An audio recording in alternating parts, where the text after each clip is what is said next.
Halo teman-teman, kembali dengan saya lagi Felix, dan tentunya masih setia untuk membahas mengenai Donghua Shaolan. Ujian Dewa Laut untuk Tangsen dan teman-temannya masih berlangsung. Sejauh ini mereka telah menyelesaikan 4 tahap ujian, yaitu menaiki anak tangga, menerobos segel laut, bertahan melawan terjangan ombak, dan bertempur melawan kelompok siluman roh laut berusia ratusan ribu tahun. Namun seperti biasa, sebelum membahas lanjutannya, saya ingin kembali mendisklaimer bahwasanya konten ini mengandung full spoiler. Jadi bagi kalian yang belum dan ingin menyaksikan Donghuanya secara langsung, saya sarankan untuk menutup video ini. Rekomendasi dari saya, tontonlah terlebih dahulu di aplikasi WeTV. Nah, setelah nonton tapi masih belum terlalu memahami ceritanya, baru silakan kembali ke channel Julian the Movie yang akan senantiasa menyambut kedatangan kalian. Baiklah, kalau kalian sudah siap, mari kita mulai. Setelah menyelesaikan ujian Dewa Laut tahap keempat, Tangsen mendapatkan cincin merah ratusan ribu tahun untuk ketiga kalinya, yang membuat kekuatannya sudah dapat disandingkan dengan seorang Feng Hou Daoluo. Tak lama setelah itu muncullah ujian Dewa Laut tahap kelima, yaitu tantangan 7 penjaga menara suci. Misi Tangsen adalah mengalahkan satu persatu ke-7 penjaga menara suci dalam pertarungan 1 lawan 1. Batas waktu penyelesaian ujian adalah 72 jam yang akan mulai dihitung setelah menantang penjaga menara suci yang pertama. Sementara untuk Oscar, Daimube, Susuking, dan Mang Hojun masing-masing cukup mengalahkan satu penjaga suci. Sedangkan Ning Rongrong diberi misi untuk membantu mereka berempat pada setiap pertarungan. Ia akan dinyatakan lolos jika peserta yang ia bantu juga berhasil lolos dalam ujian. Di tengah kekhawatiran mereka menghadapi ujian yang dianggap mustahil, datanglah Xiaobe yang mengatakan kalau ia bersedia menemani mereka dalam berlatih. Sedikit banyak ia memahami kekuatan dari masing-masing penjaga menara suci yang pasti bisa berguna untuk menyusun strategi dalam menghadapi mereka. Kemudian disebutkan kalau Oscar akan melawan kenalan lama, yaitu Daoluo kuda laut. Susuking akan melawan Daoluo wanita laut, Mang Hojun melawan Daoluo hantu laut, dan Daimube akan melawan Daoluo ikan lanset. Xiaobe pun menjelaskan bahwa Master Roh penjaga menara suci yang terkuat menurutnya adalah Daoluo naga laut, sedangkan 4 yang disebutkan barusan kekuatannya masih berada di bawahnya. Urutannya dari yang terlemah sampai yang terkuat adalah Daoluo ikan lanset, Daoluo delusi laut, Daoluo kuda laut, Daoluo hantu laut, Daoluo bintang laut, Daoluo wanita laut, dan Daoluo naga laut.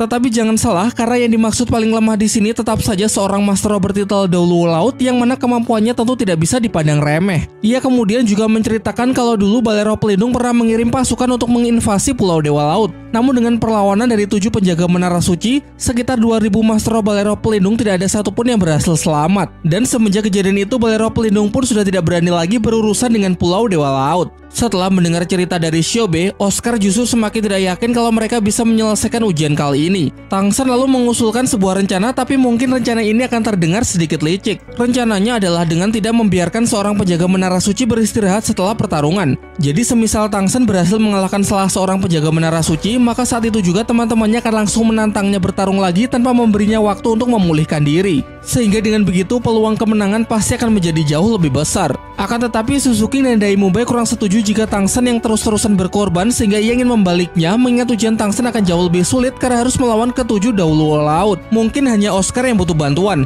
Selebihnya ia bersama Susuking dan Mang Hojun akan maju bertarung terlebih dahulu agar Tangsen bisa lebih santai.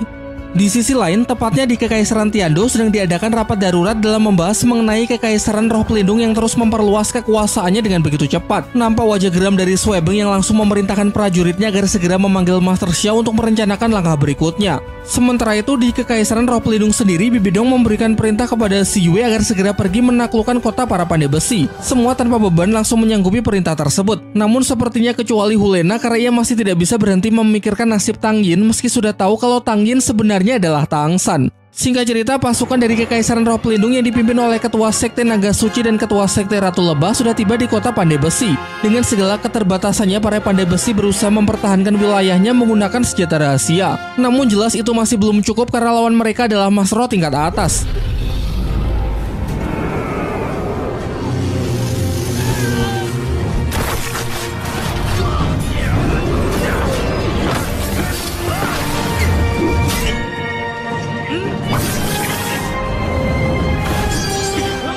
Terlihat beberapa orang berhasil diungsikan ke tempat yang aman, tetapi tetap saja kehancuran dari kota Pandai Besi tidak dapat terhindarkan. Diperlihatkan Si Yue yang memainkan musik dengan biolanya seakan sedang mengiringi pembantaian tersebut. Semua dibantai tanpa ampun hingga hanya tersisa sang ketua dari komunitas Pandai Besi. Ketua Sekte Ratu Lebah pun memberikan tawaran terakhir, yaitu jika bersedia bergabung dan mengabdikan diri untuk Kekaisaran Roh Pelindung, maka ia akan membiarkannya tetap hidup. Namun dengan tegas Silong mengatakan bahwa meski harus mati sekalipun, ia tetap tidak akan sudi jika harus menjadi budak dari Kekaisaran Roh Pelindung.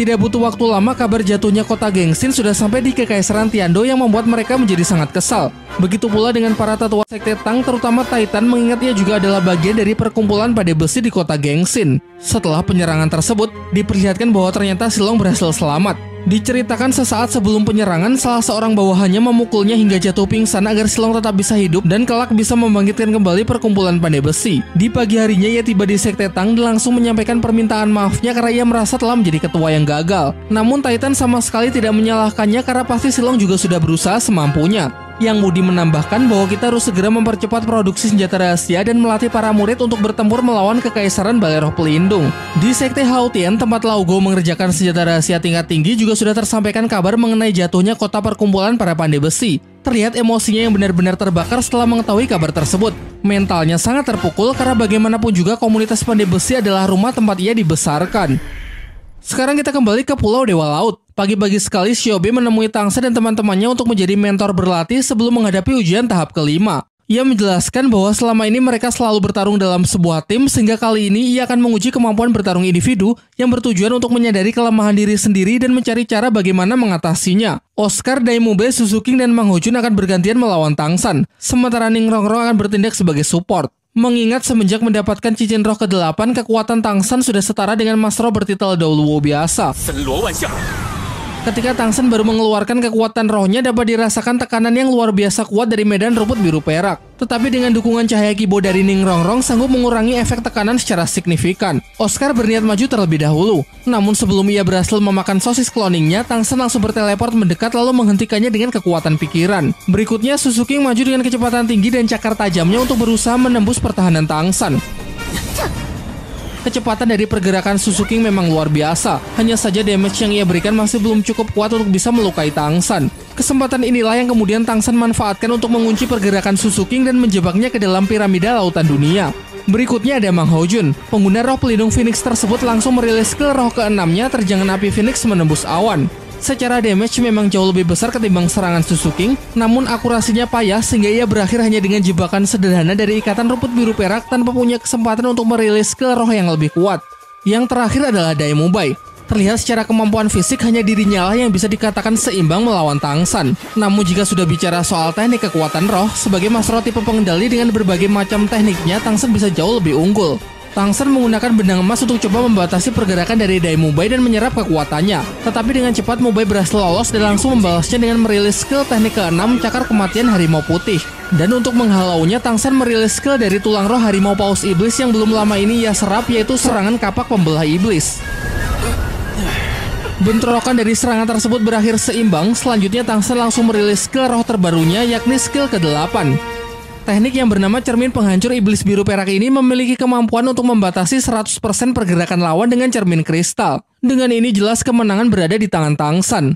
Shiobe lalu menjelaskan mengenai kelemahan dari masing-masing mereka. Mulai dari Oscar yang terlalu santai sehingga tak sempat merilis skillnya, Suzuki yang hanya fokus pada serangan dan kecepatan memiliki pertahanan yang sangat lemah, sedangkan untuk Mang Hojun dan Daimube sejak awal sudah masuk ke dalam medan Tangsan. Alih-alih terus menyerang tanpa henti, akan lebih baik jika mundur terlebih dahulu untuk keluar dari kendali lawan. Tetapi keunggulan dari Tangsan ini tidak membuatnya menjadi sombong. Ia kemudian memberi semangat kepada teman-temannya bahwa kita semua pasti sanggup menyelesaikan ujian Dewa Laut. Keesokan harinya, Shiobe kembali melatih mereka dengan pertarungan simulasi melawan Master Laut penjaga Menara Suci.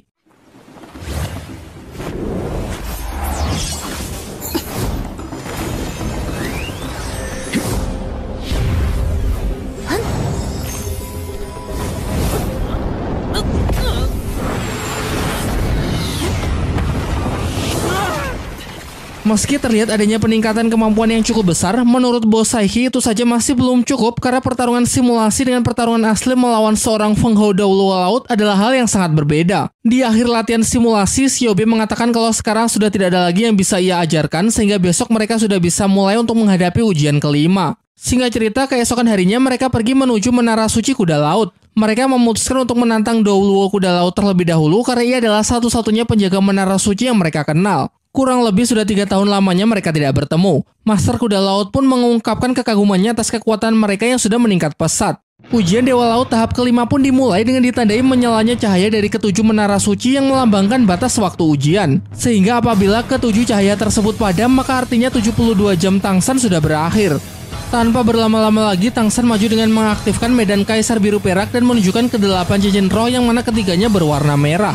Terlihat raut wajah Douluo Kuda Laut yang begitu terkejut karena hanya dalam waktu 3 tahun Tang San sudah mendapatkan 2 lagi cincin roh ratusan ribu tahun. Bahkan tidak cuma itu, Tang San pun juga memperkuat pertahanannya dengan merilis medan Dewa Pembunuh yang telah berevolusi menjadi medan neraka Asura. Scene kemudian flashback sebentar yang memperlihatkan Xiaobe tengah menerangkan mengenai kemampuan Douluo Kuda Laut. Di antara ke-7 Douluo Laut, Douluo Kuda Laut adalah salah satu yang tidak memiliki kemampuan medan sehingga pasti tidak akan bisa meng-counter medan milik Tang San. Namun yang harus sangat diwaspadai adalah skill roh ke-9-nya. Bahkan saking kuatnya, Xiaobe pun menyarankan agar Tang San jangan sampai memberikan kesempatan Douluo Kuda Laut untuk merilisnya. Scene kembali ke arena pertempuran. Diperlihatkan Douluo Kuda Laut yang sangat berhati-hati dalam mengambil langkah karena begitu ia maju dengan sembarangan maka medan milik Tang San pasti akan langsung menekannya. Sehingga perlawanan terbaik saat ini menurutnya adalah dengan tetap menjaga jarak. Untuk itu Douluo Kuda Laut segera merilis skill roh ke-6 perisai langit laut biru sebagai pertahanan untuk menekan balik medan Tang San. Berikutnya ia merilis skill roh ke-5 tinju amarah laut. Sebuah serangan jarak jauh dengan gelombang udara yang dipadatkan membentuk pukulan yang dilancarkan secara bertubi-tubi dari berbagai arah.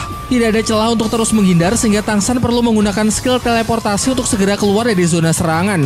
Namun tidak disangka skill roh milik Douluo Laut juga memberikan efek pembatasan kekuatan roh yang membuat Tang San hanya bisa berteleport dalam jarak pendek.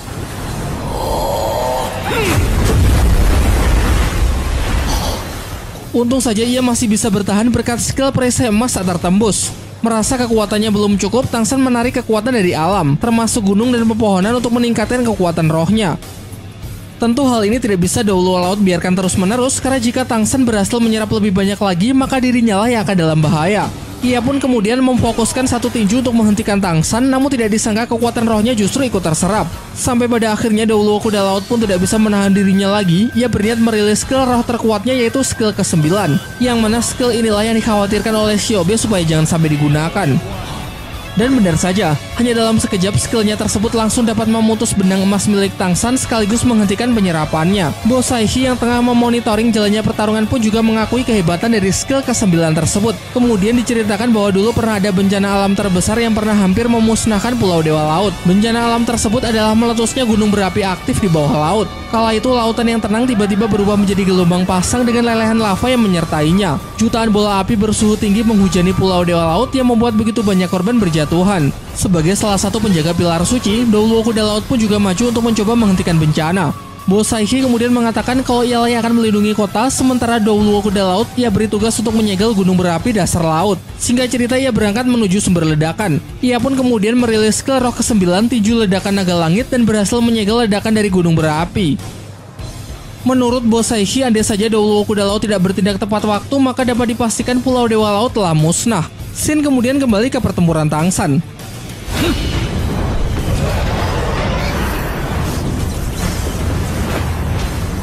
Skill ke-9 dari Douluo Kuda Laut benar-benar menekan Tang San sepenuhnya.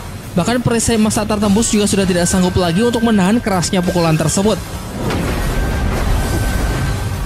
Dengan ini pertarungan pun telah berakhir. Namun itu cuma anggapan awal dari Douluo Kuda Laut karena tentu saja Tang San masih sanggup untuk bangkit kembali.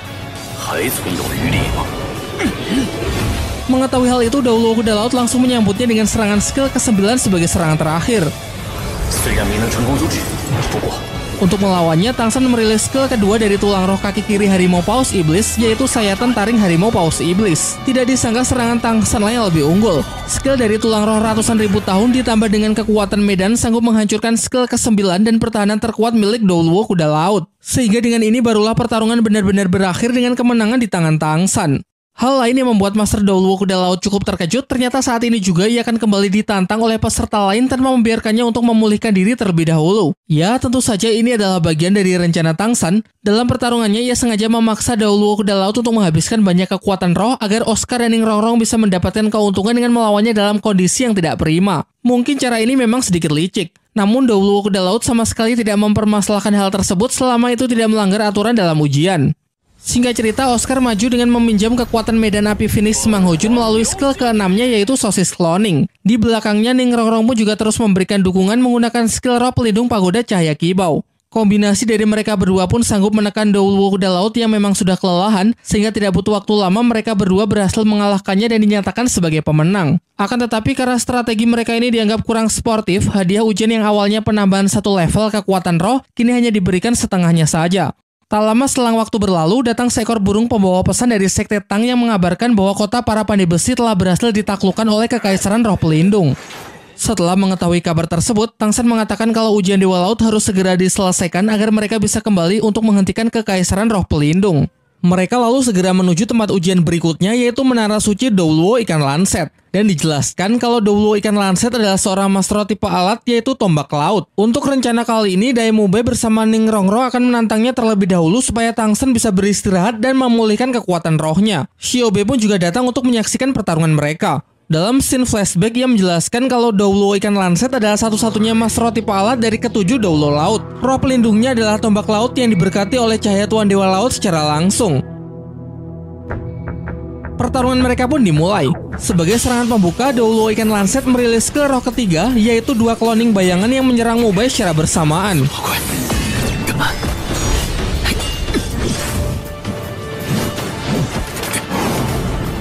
Keduanya berhasil Mubei atasi tanpa ada masalah, namun itu tadi hanya sambutan selamat datang dari Douluo Ikan Lanset untuk menguji apakah mereka layak untuk menerima ujiannya. Untuk membuktikan dirinya, Mubei yang selanjutnya melancarkan serangan yang dibantu oleh dukungan cahaya Kibo dari Ning Rongrong.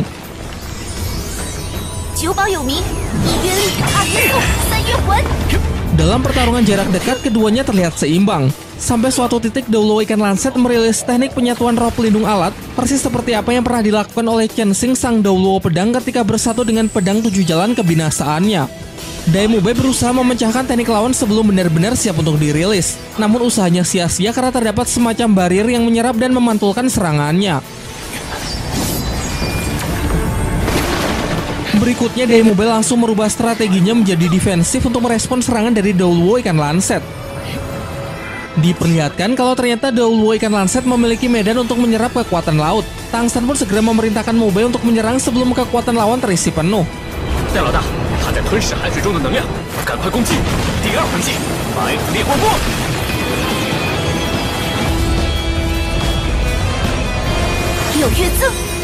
Serangan Mubei yang diperkuat oleh Ning Rongrong pun sukses menggagalkan persiapan musuh. Sayangnya ini masih jauh dari kemenangan karena Douluo Ikan Lanset selalu merubah strateginya dengan memisahkan diri dari roh pelindungnya, kemudian mulai melakukan pressing melalui serangan jarak dekat.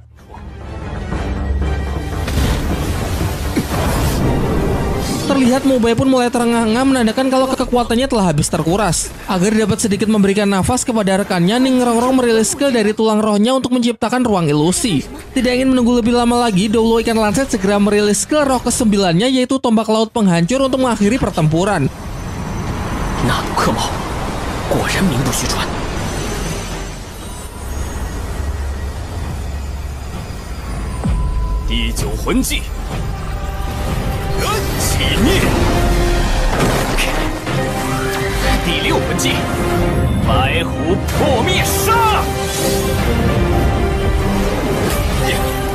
Serangan Daimube yang berusaha menghalaunya tidak cukup kuat sehingga serangan fatal dari Douluo Ikan Lanset langsung menembus tubuhnya dan melemparkannya ke dasar laut. Tetapi yang mengejutkan adalah bisa-bisanya Daimube memberikan serangan balik yang cukup keras di saat tubuhnya telah terluka parah. Meskipun begitu, tetap saja pertarungan tidak bisa dilanjutkan sehingga Douluo Ikan Lanset menyatakan kalau hasil pertarungan kali ini adalah seimbang. Namun sebelum ia sempat menyelesaikan kalimatnya, Daimube tiba-tiba keluar dari air tanpa meninggalkan bekas luka sedikit pun. Kemudian dijelaskan bahwa tadi di dalam ruang ilusi, Daimube memakan sosis cloning dari Oscar untuk meniru skill pemisah bayangan milik Suzuki. Jadi orang yang menerima serangan fatal dari tombak laut Douluo Ikan Lanset hanyalah bayangannya, sedangkan tubuhnya yang asli berada di posisi yang aman dan siap memberikan serangan balasan. Dengan ini, Daimube dan Ning Rongrong pun dinyatakan sebagai pemenang. Daimube yang telah menyelesaikan ujian kelima mendapatkan hadiah berupa penambahan 1 level sehingga ia berhasil menembus batas kultivasi di level 80. Sementara scene beralih ke daratan, tepatnya di Akademi Shrek. Terlihat guru Xingming yang tengah melaporkan kepada Flander bahwa acara kelulusan dari para murid tahun ini sudah selesai dipersiapkan. Menurut Flander, momen ini akan menjadi sangat bagus untuk membangkitkan kembali semangat dari seluruh para murid pasca insiden yang menimpa kota para pandai besi. Kembali ke Pulau Dewa Laut. Setelah pertarungan Mubei dan Ningrongrong, kini giliran Tangsan Xiaowu yang menantang Douluo ikan lanset. Begitu mengejutkan ketika melihat 3 cincin roh merah yang melingkar di tubuh Tangsan, ditambah lagi Tangsan yang sekarang sudah bisa mengendalikan kekuatan dari cahaya Tuan Dewa Laut.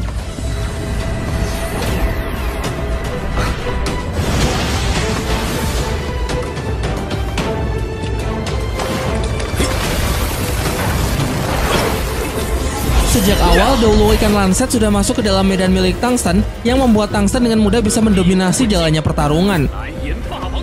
Setiap langkahnya telah Tangsan baca dengan sangat akurat, sehingga tidak butuh waktu lama, ia pun sudah mampu mengakhiri pertempuran tersebut dengan menodongkan tombak kaisar biru peraknya tepat ke leher Douluo ikan lanset.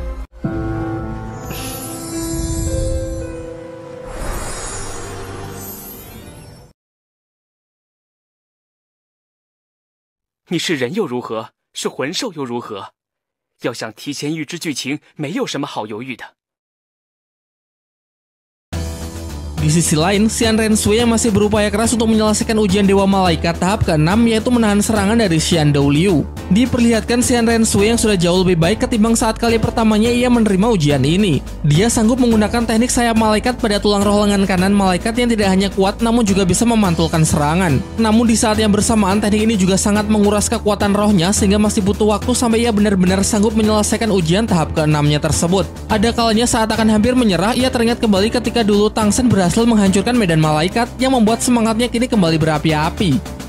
Sementara itu, di Istana Kekaisaran Tiando, seorang prajurit datang menemui Kaisar Suebeng untuk melaporkan bahwa kota Silves dan 3 kerajaan bagian di sekitar Kekaisaran Xingluo telah ditaklukkan dan dikuasai oleh Kekaisaran Roh Pelindung. Selain itu, para utusan Kekaisaran Tiando yang diperintahkan pergi untuk menghubungi Kekaisaran Xingluo semua dibunuh dalam perjalanan oleh orang-orang Bibidong. Sehingga hal ini mengakibatkan hubungan kerjasama antar kekaisaran akan menjadi sulit karena terkendala masalah komunikasi. Master Xiao kemudian menjelaskan meski Balai Roh Pelindung punya banyak master roh hebat, namun jumlah pasukannya tidaklah banyak. Untuk itu, Master Xiao berencana untuk menempatkan banyak pasukannya di perbatasan sebagai pengalih perhatian, lalu membentuk tim khusus yang bertugas pergi ke arah utara untuk membuka jalur komunikasi laut dengan Kekaisaran Xingluo. Pembicaraan kemudian beralih membahas 3 petinggi akademi Kekaisaran Tiando. Meski mereka bertiga berasal dari Balai Roh Pelindung, tetapi mereka memilih untuk tetap tinggal di sini, sehingga tinggal pikirkan suatu cara agar ketiganya mau berpihak kepada kita. Sin kembali ke Pulau Dewa Laut. Tangsan bersama teman-temannya pergi menuju menara suci ketiga yang mana dijaga oleh Master Douluo Delusi Laut. Namun sejauh mata memandang, mereka hanya melihat laut yang diselimuti oleh kabut hitam yang nampak begitu menyeramkan.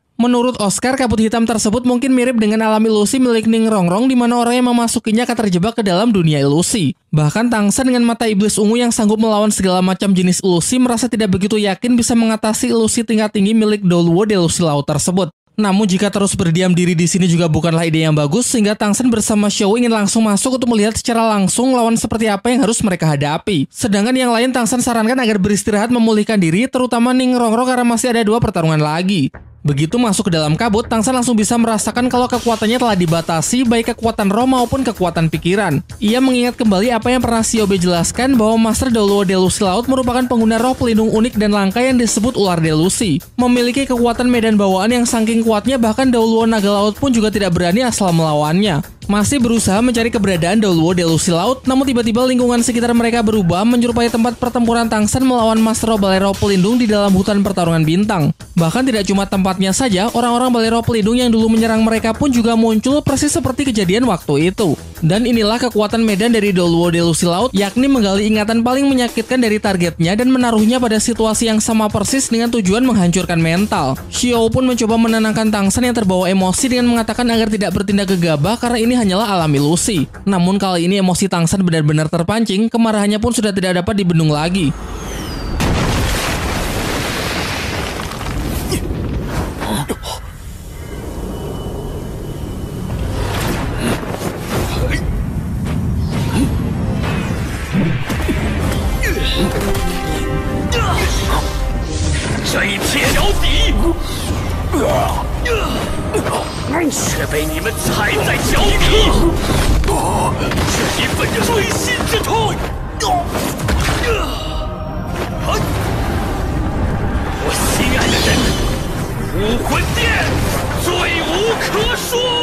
Semuanya Tang San hajar tanpa ampun meski ia tahu kalau sebenarnya ini hanyalah alam ilusi. Hal ini jelas menunjukkan dendamnya yang amat mendalam kepada balai roh pelindung yang sudah membuatnya begitu menderita. Untung saja berkat adanya Xiao, Tang San bisa terlepas dari kebencian yang hampir merenggut kesadarannya. Bersamaan dengan itu, Menara Suci dan Doulo Delusi Laut pun mulai menampakkan dirinya. Ia tidak menyangka kalau Tang San yang harusnya sudah sepenuhnya berada dalam kendali justru sanggup menghancurkan medan delusi, bahkan menyerangnya balik dengan kekuatan pikiran yang sangat kuat. Tang San lalu mengungkapkan kekesalannya karena sudah berani melukai Xiao. Namun Doulo Delusi Laut justru semakin memancing amarah Tang San dengan mengatakan bahwa sejak awal Tang San sendirilah yang tidak mampu melindungi orang yang ia cintai. Sudah tahu kalau tadi hanya alam ilusi, tetapi tetap saja berusaha keras untuk membunuh musuh yang semakin jelas membuktikan ketidakmampuan Tang San pada waktu itu. Emosi Tang San pun semakin menjadi. Hasrat ingin membunuhnya semakin pekat yang seakan melupakan kalau ini sebenarnya hanyalah sebuah ujian.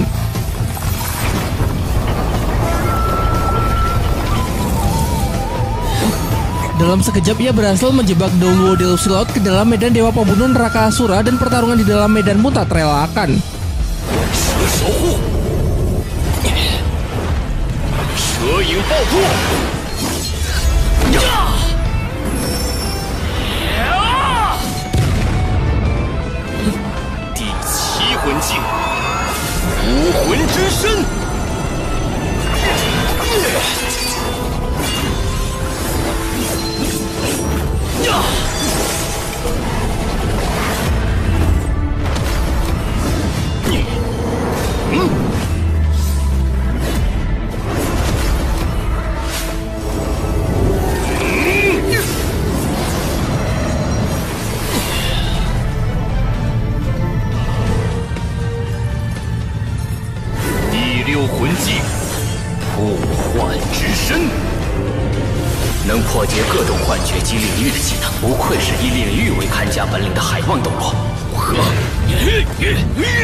Di puncak pertarungan mereka, Doulo Delusi Laut berhasil menghancurkan medan neraka Asura milik Tang San, namun ia nampak masih kesulitan saat beradu kekuatan pikiran dengan Tang San. Ketika dia sudah hampir terdesak, di luar ia melihat Xiao yang sedang lengah dan mengambil kesempatan ini untuk memecah konsentrasi Tang San.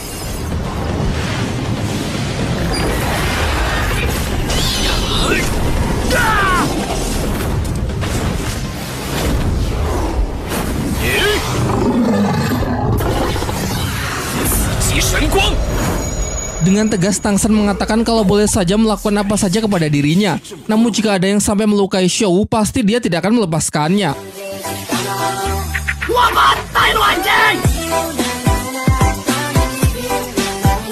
Untung saja dalam sepersekian detik Xiao berhasil menghentikannya dan membelokkan arah serangan sehingga nyawa dari Doulo Delusi Laut masih terselamatkan. Xiao lalu memeluknya dan mencoba menenangkannya dengan mengatakan kalau ia tidak ingin melihat Tang San kehilangan kendali seperti ini lagi. Tang San pun akhirnya juga menyadari kalau tujuan dari Doulo Delusi Laut sebenarnya adalah untuk menguji kemampuan dalam pengendalian diri. Meski ledakan emosi bisa mengeluarkan potensi terbesar, namun efek buruknya juga dapat membuat hilang kendali. Dan dari pertarungan ini jelas menunjukkan bahwa Tang San memang harus lebih melatihnya lagi. Hal ini pun juga disesalkan oleh Bo Saishi. Menurut Bo Saishi, walau Tang San berhasil lolos dalam ujian Doulo Delusi Laut, namun buruknya dalam kemampuan pengendalian emosi kelak bisa mencelakainya. "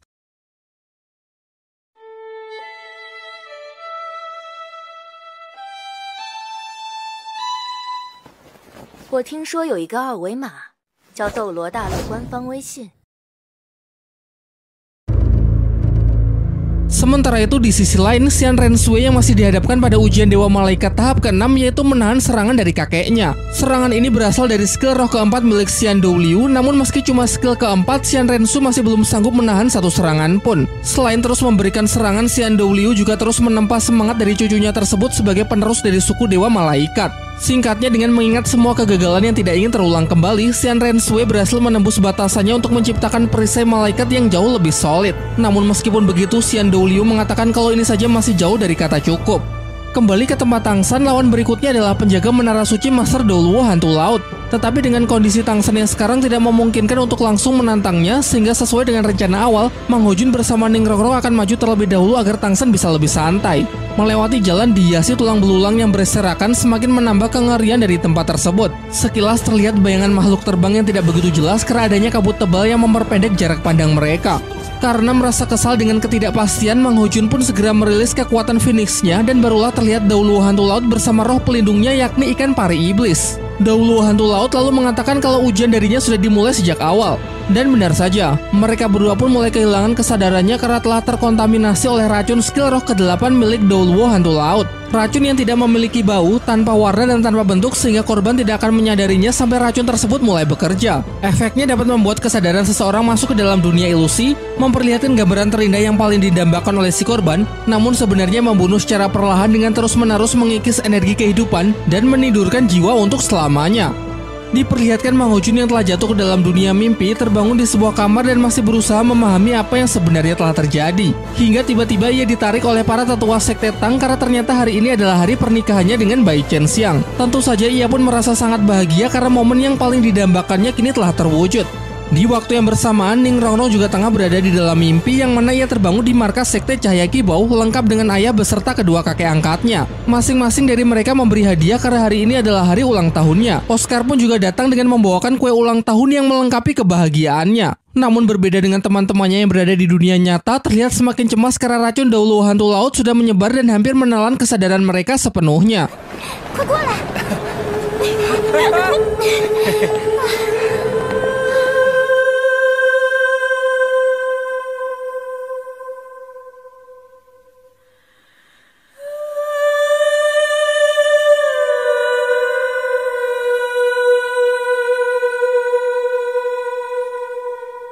Kembali ke alam ilusi, Mang Ho Jun yang sedang dibuai oleh mimpi indah mulai menyadari sesuatu yang aneh. Ia merasa sudah melupakan sesuatu yang sangat penting namun sama sekali tidak bisa mengingatnya. Hal yang sama pun juga dirasakan oleh Ning Rongrong. Semakin mereka berusaha mengingat, terlihat gambaran dunia yang awalnya damai dan tenang berubah menjadi dunia yang dipenuhi oleh kekacauan. Sampai akhirnya kata kekaisaran roh pelindung berhasil mereka sebut. Mengingat kembali Chen Xing yang tangannya kembali utuh membuat Ning Rongrong sadar kalau ini hanyalah dunia ilusi. Keduanya lalu berniat segera meninggalkan dunia ini. Meski terasa berat karena apa yang mereka lihat saat ini benar-benar hal yang selalu mereka impikan. Namun berhasil menyadari kalau ini hanya dunia ilusi bukan berarti mereka bisa menang begitu saja. Karena masalah berikutnya adalah bagaimana cara menghancurkan ilusi tersebut dan mengalahkan Master Dauluo hantu laut. Untuk itu, Mang Ho Jun berencana merilis kekuatan roh pelindung Phoenix full power dengan dukungan seluruh skill Cahaya Kibau milik Ning Rongrong dari skill 1 sampai skill ke-7 yaitu perwujudan roh pelindung pagoda Cahaya Kibau.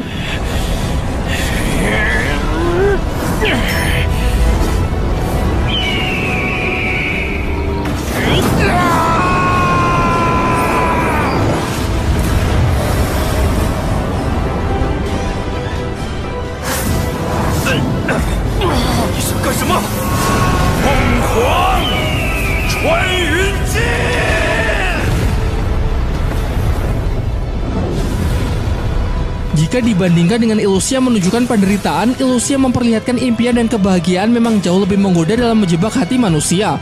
Namun dengan tekad yang kuat, akhirnya Mang Ho Jun bersama Ning Rongrong telah berhasil menyelesaikannya dengan sangat baik.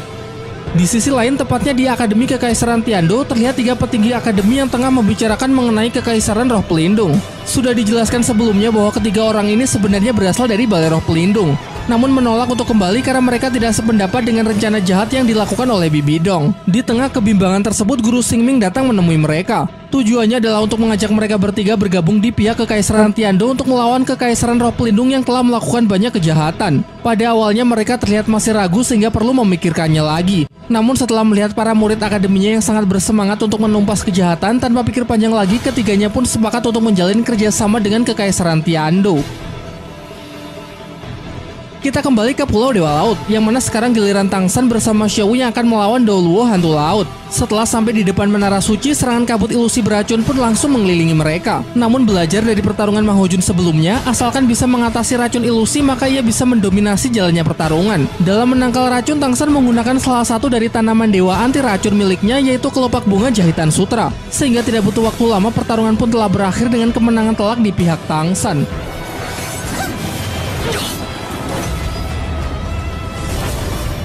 Shadow power, execute! 唐三海鬼圣柱考核通过，小五陪伴考核通过。 Beres pertarungan, Master Dauluo Hantu Laut mengakui kehebatan Tang San sebagai orang yang bertekad kuat dan menguasai berbagai macam penawar racun, sehingga memang sangat layak jika dipilih sang penerus dari Tuan Dewa Laut. Singkat cerita, mereka telah tiba di Menara Suci kelima, yaitu tempat dari Dauluo Bintang Laut. Dauluo Bintang Laut muncul dari dalam air dan langsung menyambut Tang San dengan skill ke-7 wujud roh pelindung. 第七魂技，武魂真身。 Wujudnya menyerupai monster laut raksasa dengan beberapa tentakel yang terlihat lebih mirip kraken ketimbang bintang laut, yang mana pada setiap tentakelnya memiliki kemampuan penghisap kekuatan roh lawan.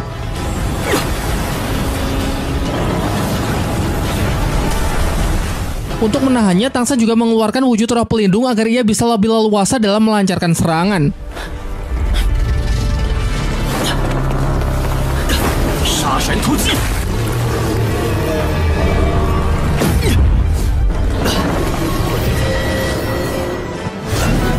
魂技，蓝炎霸王枪。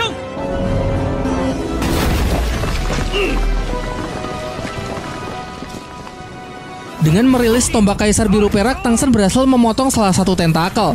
Namun tidak disangka Dauluo Bintang Laut memiliki kemampuan regenerasi super yang dalam sekejap mampu menumbuhkan tentakelnya kembali. Situasi pun semakin mendesak Tang San. Bahkan tentakel bukan cuma menyerap kekuatan roh, tetapi juga mengandung racun yang membuat tubuh mati rasa. Tanpa membuang-buang waktu lagi, Tang San segera merubah strategi yang awalnya fokus menyerang menjadi pertarungan tarik tambang. Ia merilis kemampuan benang emas penghisap untuk melawan tentakel penghisap lawan untuk membuktikan kekuatan penghisap siapa yang lebih unggul. Tetapi nampaknya Tang San telah salah perhitungan ya. Tidak hanya daya hisap yang lebih kuat, bahkan Dauluo Bintang Laut masih memiliki skill roh ke-9 yaitu gravitasi black hole untuk menelan Tang San ke dalam tentakel. Dan di dalam tentakel, Tang San merasa kekuatannya sedang diserap puluhan kali lipat jauh lebih cepat. Ketika tengah berusaha mencari jalan keluar, ia berhasil menemukan tubuh aslinya dan berhasil kembali bersatu sehingga kekuatan roh yang terserap mulai melambat. Selain itu, ia juga berhasil menemukan lokasi dari Dauluo Bintang Laut, dan bersama Shou mereka pun mulai kembali terlibat pertarungan fisik. 唐三，你是无法战胜我的。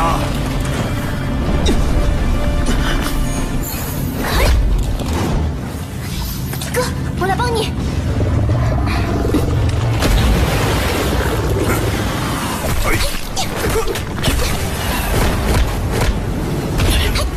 Hingga tiba kesempatan, Tang San akhirnya bisa menyerang titik terlemah dari wujud roh pelindung milik Dauluo Bintang Laut. Tang San tahu karena diam-diam ia telah memberikan tanda kepada setiap tentakel yang menyerangnya, dan hanya ada satu tentakel yang tidak pernah menyerang sehingga tentakel tersebut pasti merupakan area paling lemah.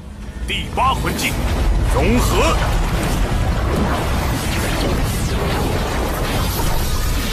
Selanjutnya ia meminta Shou membawanya berteleport ke atas untuk mengakhiri pertempuran.